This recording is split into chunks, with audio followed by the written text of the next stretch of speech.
rolling boil. We're going to get that going. And then we're going to go ahead and slice up our chicken cutlets. We're going to take our breast here, cut it horizontally,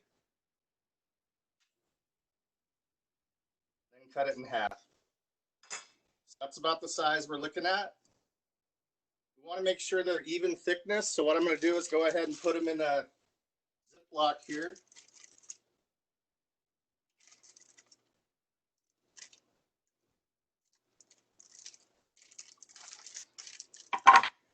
And I'm just taking a rolling pin here and I'm just going to pound them down.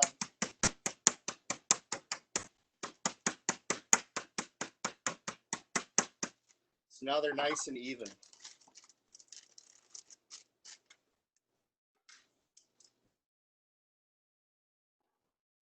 So when you get your pasta going, you want to go ahead and follow the instructions on the package. This says 4 to 5 minutes. It's angel hair. We want to start the timer when it starts to reboil. So it's going to reboil in a minute. We'll start the timer and we'll have perfect pasta. So let's go ahead and dredge our cutlets. You're just going to take your chicken cutlet here. I've got flour, seasoned flour with salt and pepper. That's basically it, all it is right there. And I've got some all ready to go. Let's go ahead and put our oil in the pan. So our reboil is going. We're going to start our timer for the pasta.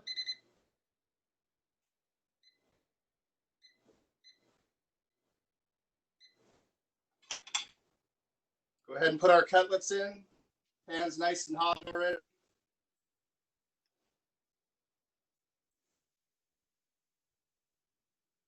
The reason I chose this dish is it's very easy to make, it's economical, and it's quite tasty. Got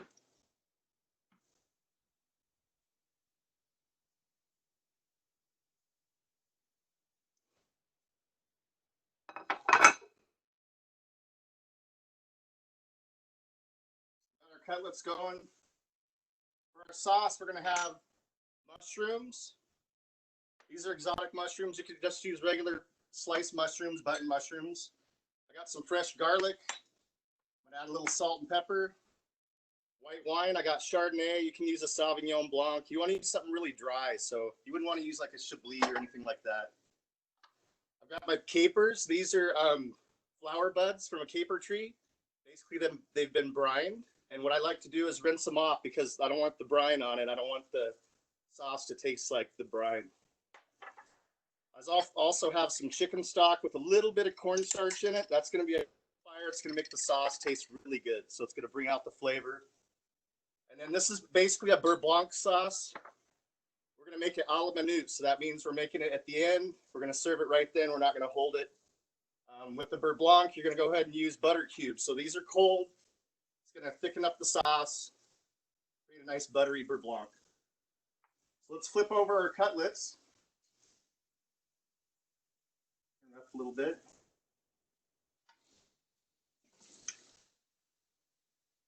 We're going to go ahead and add our mushrooms.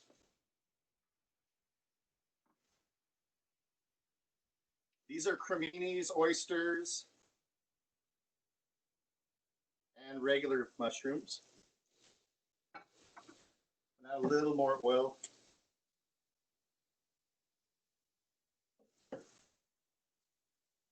Go ahead and stir your pasta up a little bit. Looking good. I was going to make some fresh pasta, but I can't even get flour in Arizona right now, in Phoenix anyway, so. Sign of the times.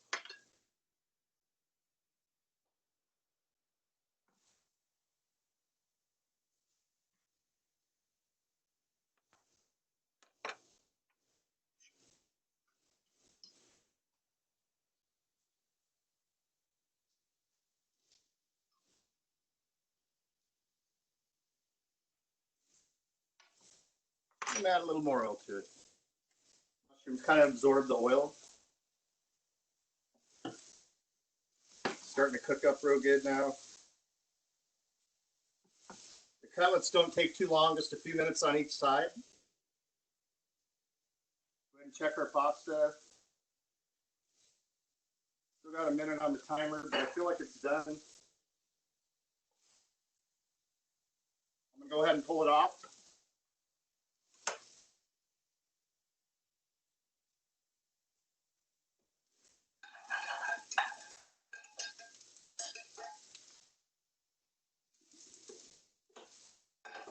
We're just gonna drain the pasta. We're not gonna run water over it or anything. It's gonna be served hot. We're just gonna add a little oil to it.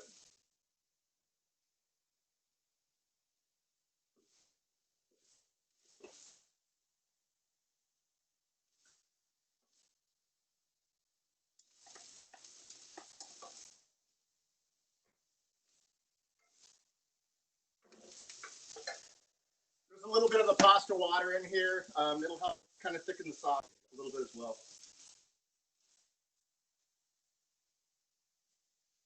Now we're starting to cook up pretty good. Mushrooms are starting to get kind of soft. This is where we're going to add our garlic.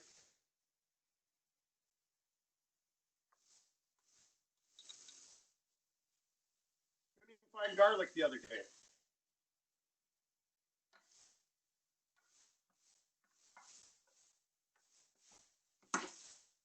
So what I like to say is when you can start smelling the garlic, that's kind of when you want to deglaze your pan. So we're deglazing it with the dry wine. What that's going to do is take all the bits from the chicken and that's in the pan and then cook up the sauce, make it taste great.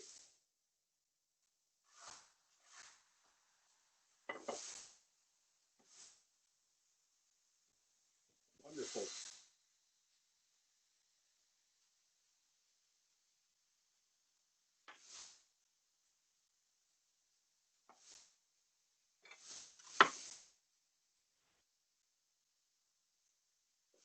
I'm going to remove the cutlets and kind of create the sauce.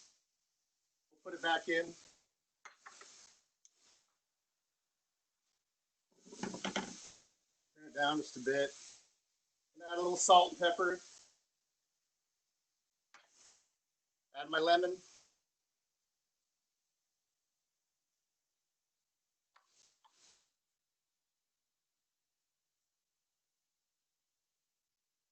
Go ahead and add the capers.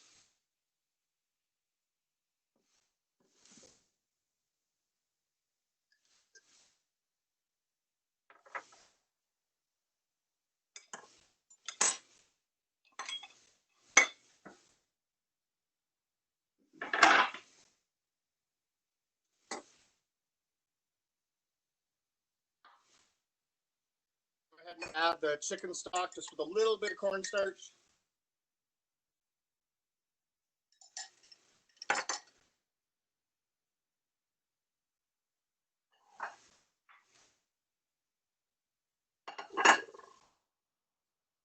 This is how quick it is. I mean, it's pretty quick.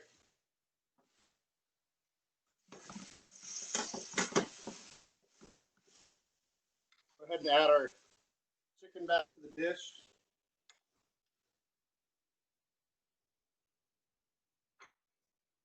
We'll add the butter.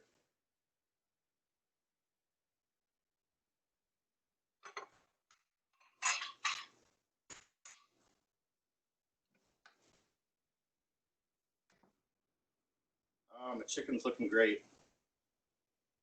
My wife's not here to do dishes, so I'm a little upset. So you see how the sauce is just kind of thickening up. It's nice beurre blanc.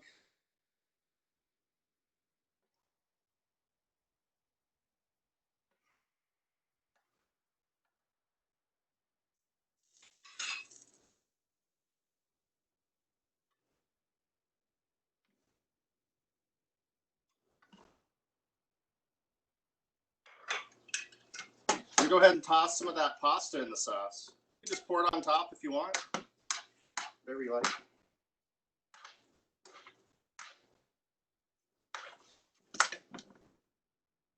Nice French bread that I grilled on my barbecue this morning. Nice little presentation.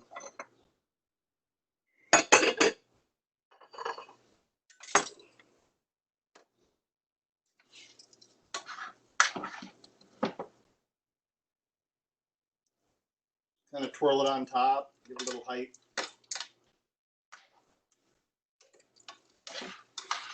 Kind of want to remove it from the heat now because it's going to start breaking because of the butter. Go ahead and add our cutlets.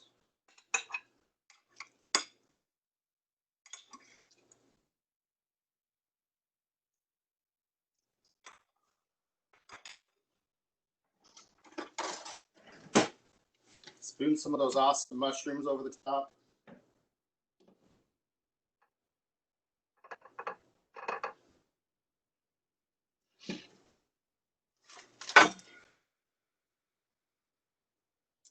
I've got some shaved Parmesan cheese. It's always good.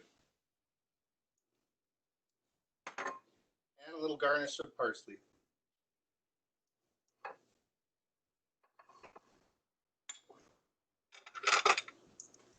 There you have it, chicken piccata pasta.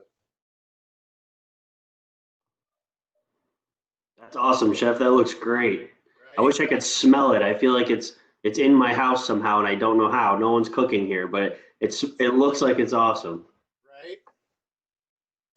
I do have a couple of questions that have been sent my way, and if anybody has any questions, feel free to throw them in the chat or the Q&A, and I can get Chef to answer those for you. One question was the cornstarch that you put in. Was that just regular cornstarch, or was that mixed with anything to thicken the sauce? Just regular cornstarch. And with this dish too, I was going to say, I forgot, you can make it gluten-free and not add the flour to the chicken. You could actually use cornstarch. You could just not even put anything on it. And then you'd be gluten-free. So.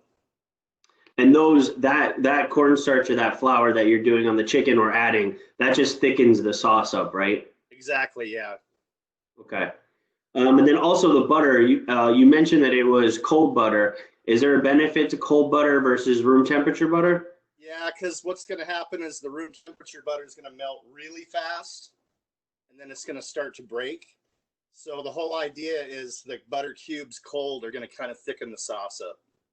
Got it. That makes sense. That's just for a la minute purposes. So when you're going to serve it like right now, then that makes sense. So. Got it. That makes sense. Okay, and then the wine. If someone doesn't have wine or doesn't really like cooking with it, is that something that could be omitted or? Yeah, you can omit the wine and just do the chicken stock. That's fine. Okay. Oh, another thing I'm gonna say is there's variations of this dish where you could add like, say, artichoke hearts or bacon or asparagus. So we do it at the service center. They're closed. Canyon Building, we'll do piccata, and that's what we'll offer at like the station. They'll have all those ingredients, and you just kind of make your own. So. Right. Okay. And in terms of the temperature you were cooking at, medium, low, medium, high. I started out kind of medium high, and then it got pretty hot, so I kind of cooled it down a little bit, but then I brought it back up. So I would start at medium high. Okay. You want a nice hot pan when you go to do your cutlets, so. Okay. And then I've also got, what kind of cookware are you using or would be preferred? You know what? This is just basic Costco. I mean, it's good cookware, I think. I've had it for a while. Just any, decent pans. I wouldn't use like Teflon or, something real cheap or anything. I mean, you could, but I think a good solid pan would be good. I used a lower pan than a regular saute pan just so you could see it better. Got it. So usually I would use like a saute pan. Okay. And is there any benefit to nonstick versus cast iron or preference in that? I think, the nonstick you could use, but really using, like cast iron or something, you could get a good sear on the chicken and just make your sauce better, I think. So. Yeah. I think it goes back to that old adage that color is flavor, right? So if you're cooking higher or cooking on something that'll help you get some color on that chicken, some of that browning, it'll help kind of intensify the flavor of the sauce. I got another one here. When you're cooking the pasta, do you do it al dente or just short of al dente since you kind of tossed it in the sauce to continue cooking it? Pretty much al dente because I like it al dente. I kind of like to bite into it, I don't like it really kind of overdone. So I know we're putting it back in the pan, but I still feel like it's pretty al dente still. So I'd say 80%. It said to cook it in 5 minutes. I think I did like 3.5 minutes. Okay. Yeah. And I think, I mean, this is something, right, Chef, that you could use instead of, regular pasta noodles. You could use zucchini noodles, or you could even probably throw that over rice or something like that, right? Depending on what you've got. Yeah, like I said, anything in your pantry. If you got, you want to do mashed potatoes and put it over that, that'd be awesome. Rice pilaf, even couscous, Yeah. Okay, great. Let me check here and see if I've got any other questions that have come my way before we let you go and eat that. Oh, somebody asked if you could substitute capers. Yeah, I mean, you could just omit the capers. I know they add what, just like that salty brininess to it? Yeah, I mean, you don't have to add anything really. If you're cooking, say, for kids, maybe they might not, be familiar with it and not want to eat those. So, I mean, really, you can make a beurre blanc and not even put the mushrooms or the capers in it. Okay. Could you use olives if you don't have capers? Yeah, I mean, it sounds a little strange to me. I suppose you could, yeah. I feel like olives might be one of those things everyone's got sitting on their bar in the back of their fridge that they may not know what to do with. So, hey, sure. worth a shot. Let's say I've never tried it, but I'm not a real picky guy, so right? That's fair. That's fair. Especially right now, it's hard to be picky when you can't get garlic or flour in the grocery store, right? Or toilet paper, or paper towel. Or toilet paper, for that matter, right? Yeah, exactly. I'm on a hunt after this, so. Yeah. All right. Well, Chef, thank you. I don't have any more questions coming my way, so I think we can go ahead and end it there. And for everyone who joined, thank you for joining us. We appreciate it. Keep your eyes peeled. We're going to be doing these every week. And if you have any questions, you can feel free to reach out to us through the dining services page on the square. And we can answer any other questions or share recipes or anything like that. And yeah, otherwise, stay safe, stay well. Hopefully you're eating well at home. And if you have any questions or comments or anything like that, feel free to send them our way and we'll do what we can to answer your questions for you. Thanks, guys. Chef, thanks for your time. Enjoy that. Don't eat it all, huh? That's for dinner. All right, fair enough. All righty, take care, everyone. Enjoy your weekend. Bye-bye. All right.